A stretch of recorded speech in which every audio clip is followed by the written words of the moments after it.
Tu peux me dire d'abord ta vie d'avant la guerre? Ah. Qu'est-ce qui se passe? Ben écoute, je ne pourrais pas dire que c'est une famille ordinaire, alors que c'est une famille ordinaire. La seule chose que je puis dire, c'est que la réputation des Juifs en général est que ce sont des gens fortunés. Mes parents étaient pauvres. Enfin, pauvres, c'est pas le mot. Ils n'avaient jamais d'argent. Alors, mes parents n'étaient pas riches, n'avaient pas suffisamment de place pour toute la famille chez nous. Donc, moi, j'étais obligée tous les soirs d'aller coucher chez ma grand-mère qui habitait 20 ou 30 numéros plus loin, mais dans le même boulevard. À la fois, j'étais heureuse de cette situation et à la fois,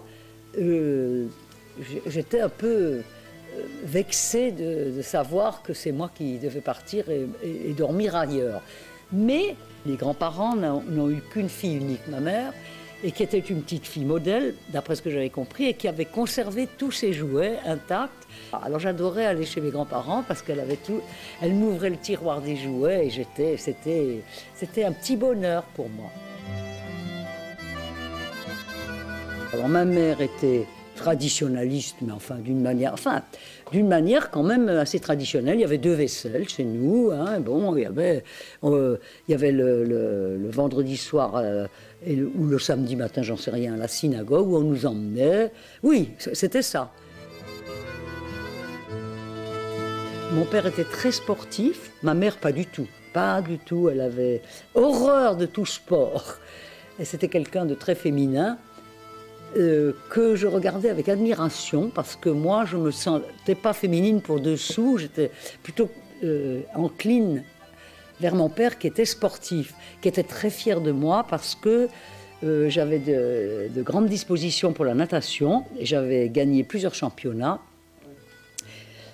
pendant cette époque de la guerre, mais j'avais été sélectionnée pour les championnats de France en 1942 et donc pas acceptée parce que j'étais juive.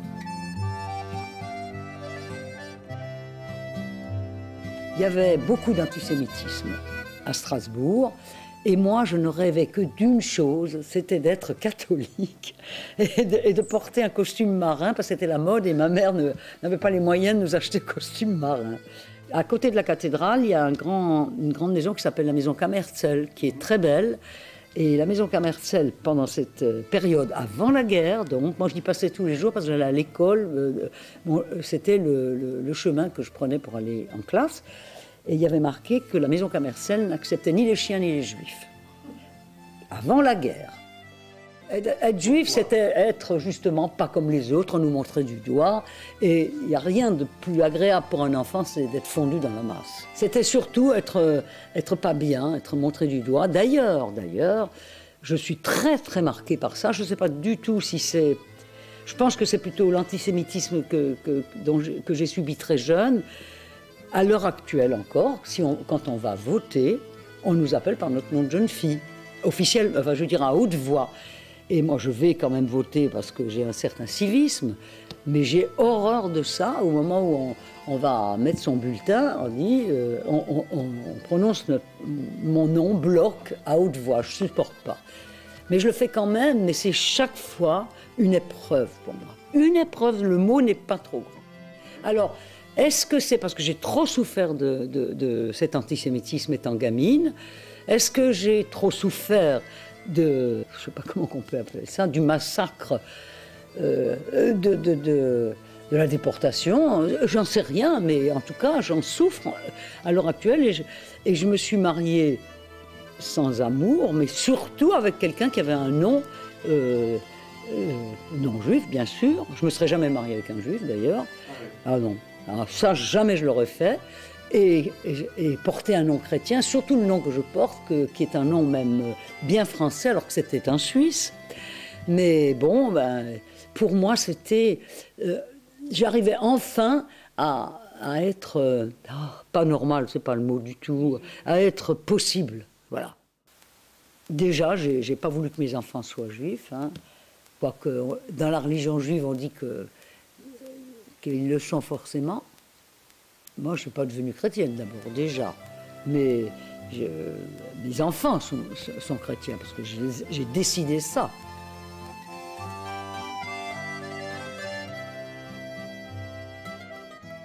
Non.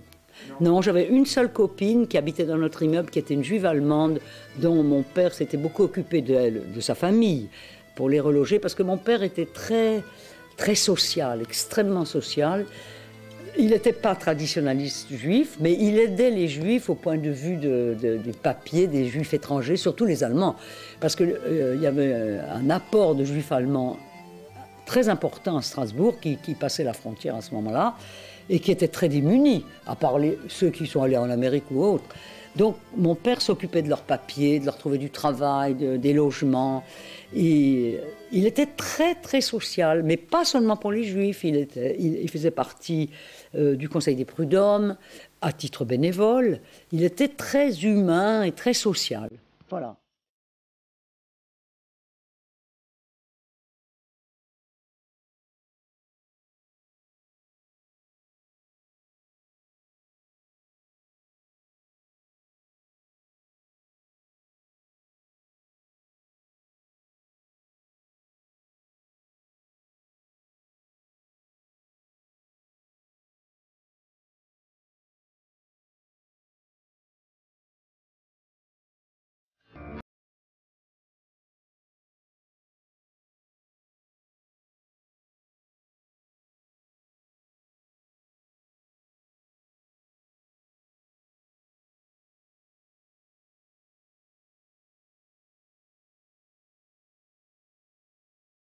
De Strasbourg, on a été évacués, les uns dans le Périgord et nous, en l'étape, c'est dans les Vosges. Dans les Vosges, on est resté quelque temps à l'étape, et alors c'était devenu impossible à vivre avec les persécutions qui commençaient, donc on est passé en zone libre.